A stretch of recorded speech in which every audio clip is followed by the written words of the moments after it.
Hi అండి. ఈరోజు పిల్లలు స్కూల్ నుంచి వచ్చేటప్పటికి వాళ్ళకి స్నాక్స్ కింద అయితే ఉల్లి పకోడీ అయితే వేస్తున్నాం.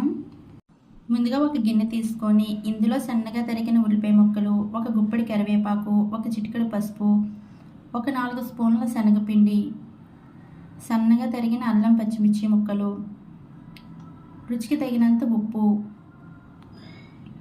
దంచుకున్న 4 వెల్లుల్లి రెబ్బలు, ఒక స్పూన్ కారం వేసుకొని అన్నీ మిక్స్ అయ్యేలా ఒకసారి కలుపుకోవాలి.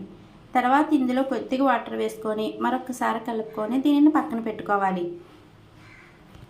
స్టవ్ అంటించి కళాయి పెట్టుకుని అందులో డీప్ ఫ్రై సరిపడా ఆయిల్ పోసి ఆయిల్ వేడెక్కిన తర్వాత ముందుగా సిద్ధం చేసిన వాటిని ఇలా పకోడీల కింద వేసుకోవాలి. ఇలా గోల్డెన్ బ్రౌన్ వచ్చిన తర్వాత స్ట్రైనర్తో తీసుకొని సర్వ్ చేసుకుంటే ఎంతో టేస్టీ అయిన ఉల్లి పకోడీ అయితే రెడీ అండి. మీలో ఎంతమందికి ఉల్లి పకోడీ అంటే ఇష్టమో కామెంట్ చేయండి.